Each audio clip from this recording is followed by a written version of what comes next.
people in China and people here in the Philippines will look at ourselves and each other as friends rather than as enemies. I don't believe there is any one single enemy in China against the Philippines.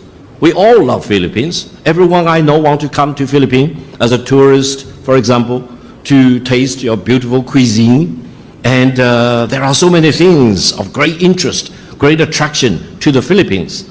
And if the Philippines is really committed to treating development as the hard truth, to build up your connectivity, financial connectivity, technological connectivity, and also AI connectivity of all kinds, let me tell you, China is the best country for you to work with because China has the largest financial pool, China has the largest manufacturing capabilities, and China can really work with the Philippines completely as equal. We will not look down upon the Philippines. We will look at the Filipino people individually, as a nation, as a country, completely as equals. 嗨，欢迎大家来到果果的新闻频道。本期重要看点：中国学者高志凯在菲律宾的一次演讲中，对美国发出强硬警告。更震撼的是，他在现场直接透露了中国最新的核武器威慑能力——东方61洲际弹道导弹，能够携带61枚弹头，20分钟内覆盖全球任何角落，无法被拦截。但就在释放如此强硬的信号的同时，这位学者却有苦口婆心地劝说菲律宾：我们都爱菲律宾，希望只用水炮而不是真正的弹药。这种看似矛盾的表态背后，究竟隐藏着怎样的战略考量？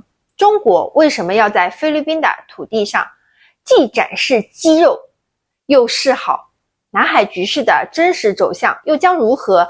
今天我们就来深度解读这场充满玄机的演讲，请看前方发来的报道。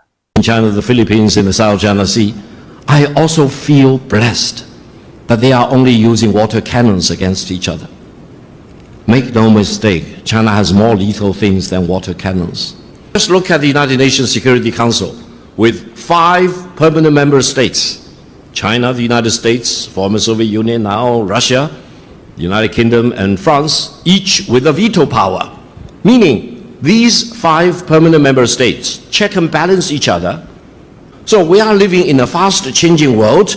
We are at a threshold of peace versus war. Now you see so many wars, in Ukraine, between Russia and Ukraine, the war in Gaza, so many people killed. More than 70 million innocent people, civilians, were killed. 3/4 of them, men and women and children, for example. It's horrific.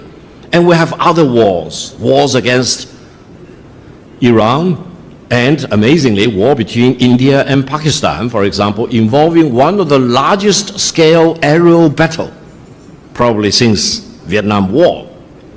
And in the middle of all this, the Ambassador Huang from China also mentioned just now, on September the 2nd, there was big celebration in Beijing, attended by about 27 heads of states and heads of government from so many other countries, and many other deputy prime minister, ministers of all kinds, foreign ministers from more than 180 countries in the world were all gathered in Tiananmen Square to celebrate what? 2 things.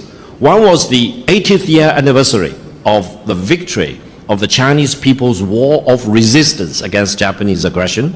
And the second was the 80th anniversary of world's anti-fascism war. Both ended in August and September 1945. So, we are living in the world today, and the world order we are living in through was not established today, was not established yesterday. It was not established after the end of the Cold War in 1991. It was, allow me to mention, established back in 1945 when Japanese fascism was defeated, when Nazi Germany was defeated. Now, in this context, allow me to mention one point. China made the greatest sacrifice, and we did most of the heavy lifting to defeat fascism. Why? Because for the United States, the war against Japan was less than 4 years. For China, the war of resistance against Japanese aggression started in 1931 and it lasted 14 years. At the height of the Japanese occupation, Japan occupied about half of the Chinese landmass and they closed off almost all the Chinese coastline. Japan wanted to defeat China. Japan wanted to wipe out the Chinese culture, wipe out the Chinese civilization. They claim that the Japanese nation was the finest example of the civilization in our part of the world. This actually forced everyone in China to rise up to commit to defeating the Japanese aggressors. Let me share with you, the Second World War was not the Second European War. I was shocked to hear some European leaders pretending that they are shocked that China said China made a lot of contribution to defeating fascism. Let me tell that lady in Brussels, don't be shocked. Without China fighting against Japanese aggression for 14 years in a row, sacrificing more than 35 million people, my nationals, the Chinese nationals, let me tell you, Japan and Nazi Germany may actually pool their resources and attack Soviet Union and really establish their gridlock on the Eurasian continent.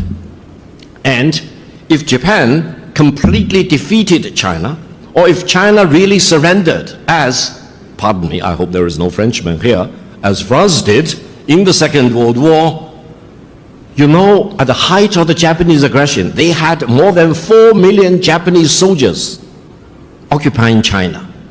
If Japan forced China to surrender, Japan would be able to reallocate all their soldiers from the China theater to fight against the Americans in the Pacific theater. I think we will be living in a completely different world. And in this sense, allow me to mention, after Pearl Harbor, the Philippines was subjugated to Japanese occupation for about 4 years. And now, standing here in Manila, in front of all the distinguished excellencies, let me tell you, I now call that theory, destined for war theory, applied to China and the United States, as a fallacy. Why? Why do I call it as a fallacy? Because he analyzed all the cases of war which were conventional wars, and he wanted to apply his theory to China and the United States, two very important conventional powers, of course, but also two very important nuclear weapon countries. I remember what I learned from Yale PhD program. Between nuclear power states, you never fight a war. Because if you fight a war, you will have MAD, mutually assured destruction. So anyone trying to instigate a war between China and the United States may force mankind to stare into Armageddon right away. That leaves me to my theory.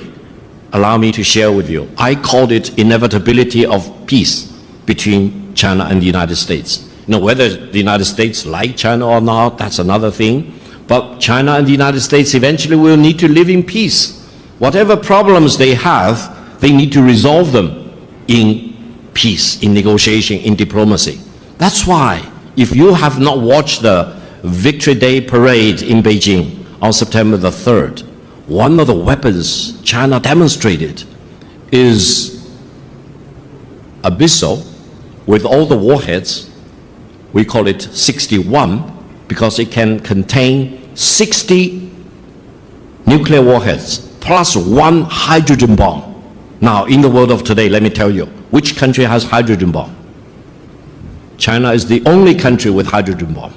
And that ICBM can cover every corner of the world in less than 20 minutes and destroy any target in any corner of the world without any possibility of being intercepted.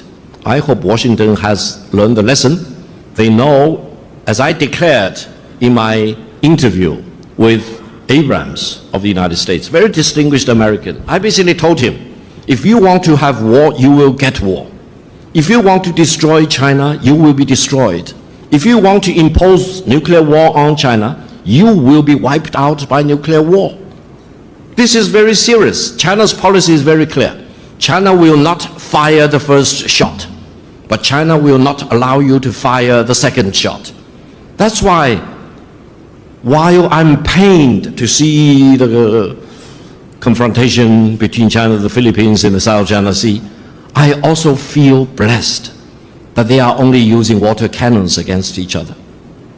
Make no mistake, China has more lethal things than water cannons.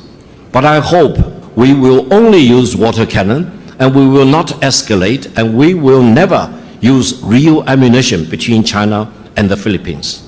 Now, Mr. Abrams also challenged me, saying that China's military buildup is a challenge, a threat to our neighboring countries. I told him point blank, no country in China's neighborhood is a match against China in terms of military power. China's military buildup is a matchup against only one country, that is the United States. China will never allow the United States to launch a war against China, conventional or nuclear, without suffering devastating consequences. Now, I mention this with one purpose. I hope people in China and people here in the Philippines will look at ourselves and each other as friends, rather than as enemies. I don't believe there is any one single enemy in China against the Philippines. We all love Philippines. Everyone I know wants to come to Philippines as a tourist, for example, to taste your beautiful cuisine. And there are so many things of great interest, great attraction to the Philippines. And if the Philippines is really committed to treating development as the hard truth, to build up your connectivity, financial connectivity, technological connectivity, and also AI connectivity of all kinds, let me tell you, China is the best country for you to work with, because China has the largest financial pool, China has the largest manufacturing capabilities, and China can really work with the Philippines completely as equal. We will not look down upon the Philippines. We will look at the Filipino people individually, as a nation, as a country, completely as equals. We will never hold a gun at anyone in the Philippines. That is the reality. 精彩视频看完了，高志凯教授在演讲中表达了几个重要的观点。首先，他强调中美之间存在和平必然性，认为作为核武器国家，两国必须通过和平方式解决分歧，否则将面临相互不好的后果。其次，他详细阐述了中国在二战中的贡献，强调中国抗日战争持续14年，牺牲了3500万人，为全球反法西斯战争做出了巨大贡献。第三，关于南海争议，他表示希望中非仅使用水炮而非实弹对峙，同时批评了仲裁庭的南海仲裁，认为没有当事方同意的仲裁违反了法治原则。对菲律宾的态度，高志凯表达了对菲律宾的友好态度，称中国人民热爱菲律宾，希望两国发展友好关系。他强调中国愿意与菲律宾在平等基础上合作，特别是在基础设施建设、金融和技术连通性方面。他认为中国拥有最大的金融资源池和制造能力，是菲律宾发展的理想合作伙伴。演讲中大量使用历史事件支持其观点，包括1898年美西条约中关于菲律宾西部边界的条款，以及美国首任菲律宾总督塔夫特的历史。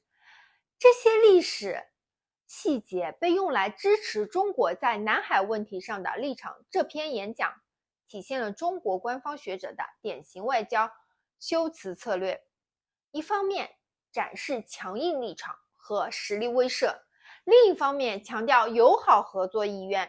高志凯教授试图通过历史叙述和法理论证来为中国立场辩护，同时用胡萝卜加大棒的方式向菲律宾传达信息。演讲的语调在威慑与友好之间摇摆，既暗示中国的军事实力，如提到东风41洲际弹道导弹，又强调合作发展的重要性。这反映了中国在处理南海争议时的复杂策略，既要维护主权伸索，又要避免关系恶化，同时争取通过经济利益吸引周边国家。总而言之，这是一篇典型的中国学者对外政策阐释，混合了历史叙事、法理论证和实用主义考量。谢谢大家观看，喜欢请点赞、评论加订阅，你的支持是我最大的动力。比心，明天见，拜拜，拜拜。